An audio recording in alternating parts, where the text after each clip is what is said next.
नमस्कार, स्वागत है आपका यूपीएससी पर। यह है आपकी करंट अफेयर्स की क्लास। आज एक ऐसे मुद्दे पर बात करेंगे जो आपको सोचने पर थोड़ा मजबूर करेगा। ये मुद्दा है युद्ध से संबंधित। वो आप सोच रहे होंगे युद्ध तो कहीं पूरी दुनिया में हो नहीं रहा है, फिर करंट भी कह रहे हैं और कह रहे हैं कि युद्ध से संबंधित है। जी हाँ, ये युद्ध से संबंधित है। अभी हाल ही में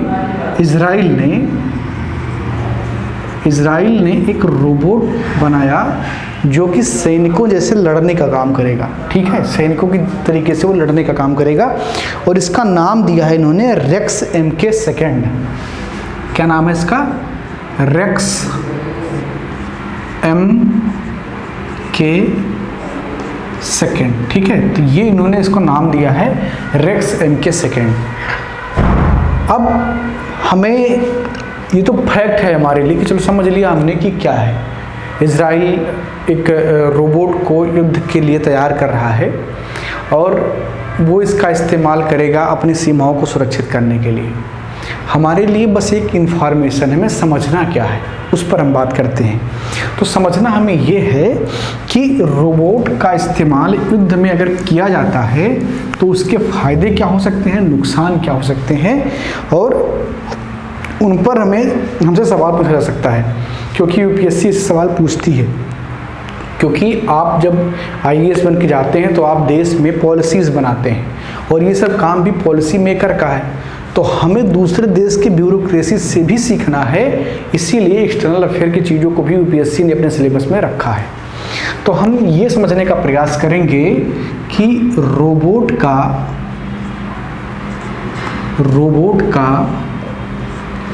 युद्ध क्षेत्र में प्रयोग। तो सबसे पहले तो सकारात्मक प्रयोग क्या हो सकता है, यानी कि अच्छी बात क्या है, सकारात्मक प्रयोग क्या हो सकता है, इस पर थोड़ी सी हम बात करेंगे। सकारात्मक प्रयोग क्या हो सकता है, इस पर बात करेंगे। तो पहला पॉइंट इसमें देखेंगे आप, क्योंकि रोबोट कोई जीव नहीं है, वो एक मशीन है और मशीन को चलाने के लिए एनर्जी चाहिए और आप कितना भी चलाइए। जैसे आप मोटरसाइकिल चलाते हैं, कार चलाते हैं, या आप देखते हैं कि बहुत सारे व्हीकल्स चलते हैं, उनमें क्या लगा हुआ है, इंजन लगा हुआ है, मशीन लगा हुआ है। वो मशीन काम करता है जब उसको ऊर्जा दिया जाता है, जितना ऊर्जा देंगे उतना काम करेगा। ठीक है, यानी कि वो बिना रुके बिना थके लंबे समय तक कार्य कर सकता है। लेकिन क्या इंसान कार्य कर सकता है? भाई 1 घंटे युद्ध हो तो जितनी ताकत से इंसान लड़ेगा, वही अगर 1 दिन युद्ध हो तो उस ताकत से नहीं लड़ पाएगा, क्योंकि उसके शरीर की एक क्षमता है, उससे ज़्यादा वो काम नहीं कर पाएगा। अब मान लीजिए किसी की 1 घंटे लड़ने की क्षमता थी, आपने उसको 1 दिन लड़ा दिया और 1 दिन नहीं 5 दिन लड़ा दिया, तो क्या वो इफेक्टिव तरीके से लड़ पाएगा? नहीं। ना तो उसका दिमाग अच्छे से काम करेगा, ना उसका देह अच्छे से काम करेगा, तो उतना इफेक्टिव वो नहीं लड़ पाएगा जितना इफेक्टिव वो पहले दिन पहले घंटे में लड़ रहा था। ऐसे कंडीशन में एक मशीन अगर सैनिक के रूप में काम करती है तो ज़्यादा इफेक्टिव तरीके से पहले दिन के पहले घंटे में, या आप 100 दिन उसको लड़वा लीजिए तो वैसे ही काम करेगा। बस आपको उसको चार्ज करते रहना, एनर्जी देते रहना है। तो जो सबसे पहला पॉइंट है वो ये है, यह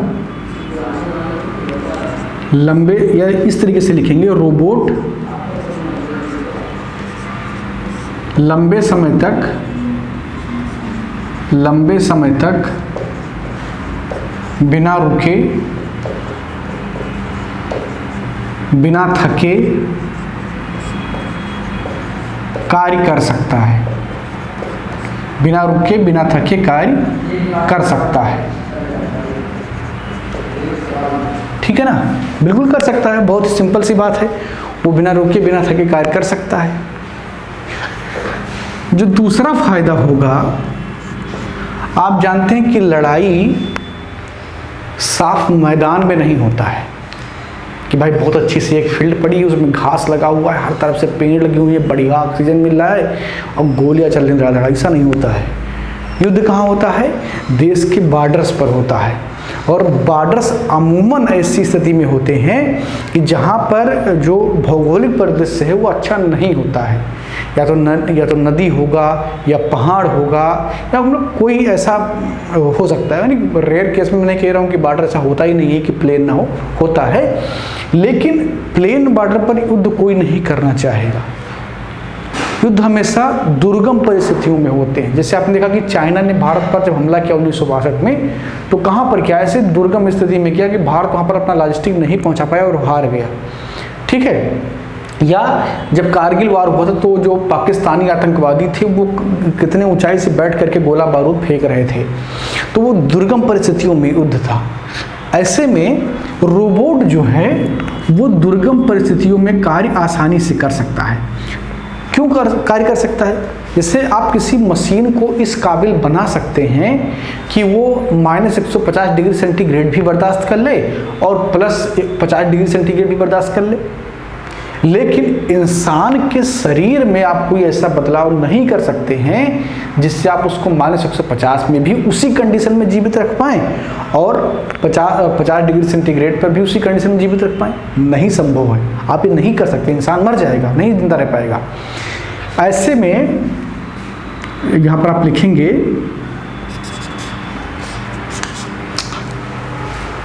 श्रवण मार करने चाहिए। तो ऐसे में आपको यह समझना है कि किस तरीके से रोबोट दुर्गम परिस्थितियों में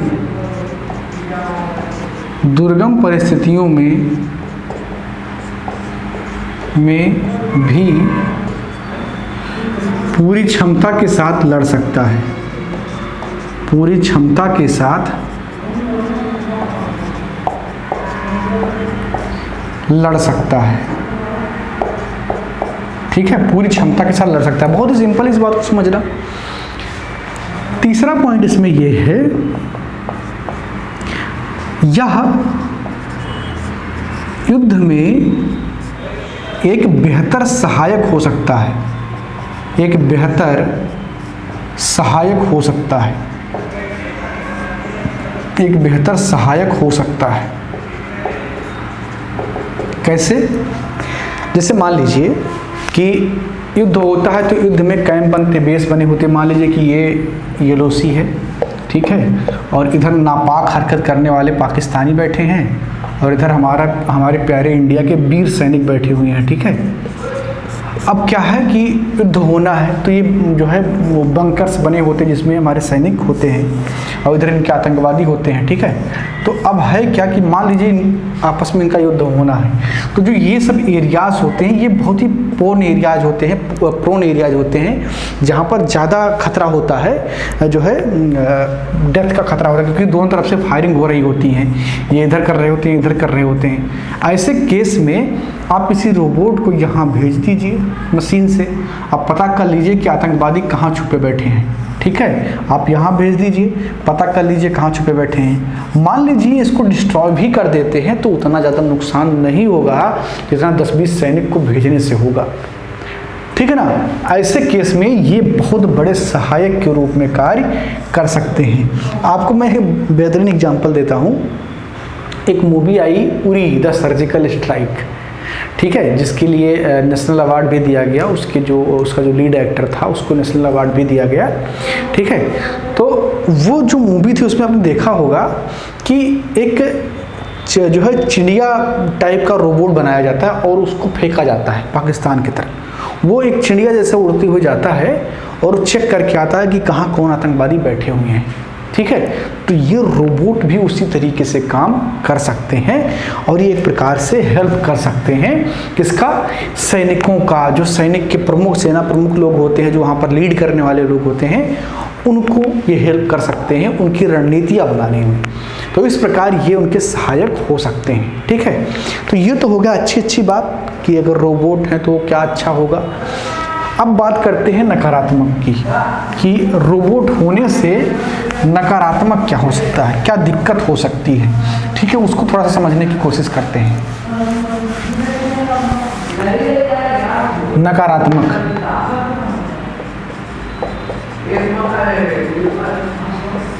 नकारात्मक अगर कुछ है तो उसमें क्या हो सकता है? मतलब आपने देखा कि सकारात्मक क्या हो सकता है? रोबोट बिना थके, बिना रुके लड़ सकते हैं, वो विषम परिस्थितियों में लड़ाई कर सकते हैं, वो प्रभावी सूचना दे सकते हैं, संरक्षण का काम कर सकते हैं। नुकसान क्या है? तो सबसे पहला नुकसान क्या होगा? युद्ध की लागत में कमी आएगी। युद्ध की लागत में कमी। अब आप कहेंगे ये तो अच्छी बात है, युद्ध की लागत में कमी तो अच्छी बात है। नहीं भाई साहब, ये अच्छी बात नहीं है। क्यों नहीं है? मानवता के दृष्टिकोण से नहीं है। अगर युद्ध का लागत कम हो जाएगा तो कोई भी देश युद्ध करने के बारे में बहुत सोचेगा नहीं। छोटी छोटी बात भी युद्ध होने शुरू हो जाएंगी। अभी क्या है, हर देश युद्ध से बचना चाहते हैं, वो कोई बीच का रास्ता निकालना चाहते हैं कि युद्ध ना करना पड़े, क्योंकि युद्ध में बहुत जनधन की हानि होती है, लोग बहुत मारे जाते हैं। अब मान लीजिए क्या हुआ कि 10,000 रोबोट किसी ने बना लिए। अब 10,000 रोबोट बनाने के बाद में उनको चार्ज कर दिया, भाई बैटरी से चार्ज हो रहे हैं, जिससे भी चार्ज हो रहा है चार्ज कर दिया उनको भेज दिया लड़ने के लिए।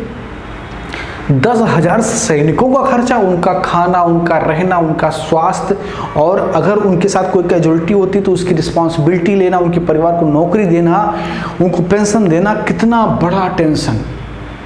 वहीं एक रोबोट अगर खराब भी हो जाता है तो क्या हुआ, हमारे 5 रोबोट खराब हो गए क्योंकि उनकी बैटरी अच्छे से काम नहीं कर रही थी। डाट डाट डाट, समाचार समाप्त हुई। इससे क्या सरकार को नौकरी किसी को देना पड़ेगा? नहीं देना पड़ेगा। क्या सरकार को पेंशन किसी देना पड़ेगा? नहीं देना पड़ेगा। क्या सरकार को कोई बहुत टेंशन होगी वोट को लेकर के? नहीं। जन भावनाएं भी उस तरीके से जागृत नहीं होंगी। जैसे पुलवामा के अटैक में हमारे जब 40 सैनिक मारे गए तो हर देश के बच्चे के अंदर वो जो है एक गुस्सा था पाकिस्तान को लेकर के, क्योंकि बहुत सारे सैनिक हमारे मार दिए गए इनके नापाक हरकत की वजह से, पाकिस्तानियों के। अब यहाँ पर ये सोचिए कि अगर 40 रोबोट खत्म हुए होते तो क्या हम उस तरीके से जनभावना बना पाते? नहीं। इसीलिए अगर रोबोट इस तरीके से सेना में शामिल होते हैं तो युद्ध की लागत में कमी आएगी और कुल मिलाकर के युद्ध करना बहुत आम बात हो जाएगा। ठीक है, तो ये एक नकारात्मक चीज है। दूसरी बात यह है, चूंकि रोबोट एक प्रकार का मशीन है, रोबोट क्या एक प्रकार का मशीन है उसे नहीं पता भाई, उसमें सॉफ्टवेयर डाल दिया गया कि इस कलर के लोग अगर जो है आपको दिखेंगे या ऐसे वर्दी पहने लोग दिखेंगे तो उनके ऊपर गोली चलाना है। अब उसमें सेम है, अब उसको क्या पता कि वो जो कलर उसी सेम कलर का कोई दूसरा सिविलियन पहन के आ गया तो उसको भी गोली मार देगा वो। आप समझ पा रहे हैं मैं क्या कह रहा हूँ? जैसे मान लीजिए सॉफ्टवेयर डाल के उसमें सेव कर दिया गया कि भाई इस कलर का वर्दी पहना हुआ है, ऐसा ऐसा उसका स्ट्रक्चर है तो गोली चला देना, ये सॉफ्टवेयर डाल दिया गया। अब कोई सिविलियन अगर कुछ सिमिलर उससे मिला तो रोबोट उसको भी गोली मार देगा। तो वार में सिविलियंस पर हमला नहीं किया जाता है, ये होता है, नियम होता है, क्योंकि जहाँ पर वार हो रहा है वहीं पर होगा। ये नहीं कि किसी और पर आप जाकर के गोली बरसाना शुरू कर दें, ये अंतर्राष्ट्रीय नियमों के विरुद्ध है। ऐसे में रोबोट को नहीं पता है, उसको तो बस गोली मारना है। तो यहाँ पर आप लिखेंगे दूसरा वाला, रोबोट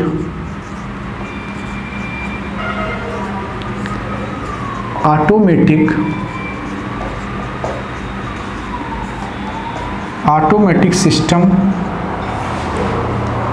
की तरह काम करेगा,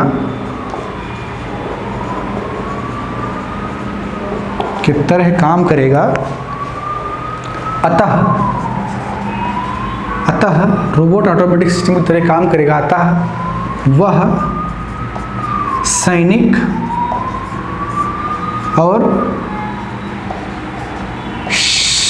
सिविलियन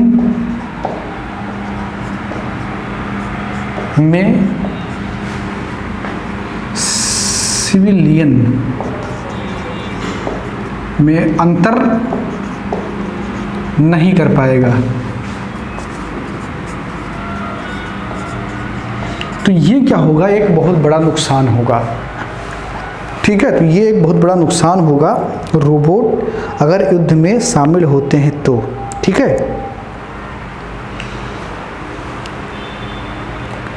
तो इस प्रकार ये जो है ये समस्याएं हो सकती हैं, और वो जो इससे पहले आपने देखा वो फायदे हो सकते हैं रोबोट यदि युद्ध क्षेत्र में शामिल होता है।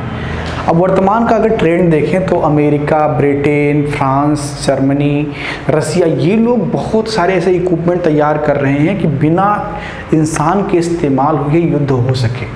तो कहीं ना कहीं उस ट्रेंड की ओर दुनिया जा रही है, और उसमें एक बड़ा कदम इजराइल की तरफ से उठाया गया, और इन्होंने एक रोबोट बनाया है जो कि युद्ध के क्षेत्र में काम करेगा, और इस रोबोट का नाम क्या है? Racks MK2। ठीक है, तो ये आपके लिए अच्छी क्लास रही, बहुत ही महत्वपूर्ण। हमने यहाँ पर कोशिश यही की थी कि रोबोट के भूमिका को लेकर के चर्चा किया जाए। बाकी इजराइल का रोबोट है, ये तो वनडे एग्जाम के लिए हो गया, हमने उसकी भूमिका पर चर्चा करनी थी। उम्मीद करता हूँ कि आपको पसंद आया होगा। ये लाइक कीजिए अगर पसंद आया हो तो, चैनल को सब्सक्राइब कर लीजिए, और अपनी राय भी कमेंट बॉक्स में जरूर दीजिए। बहुत बहुत धन्यवाद।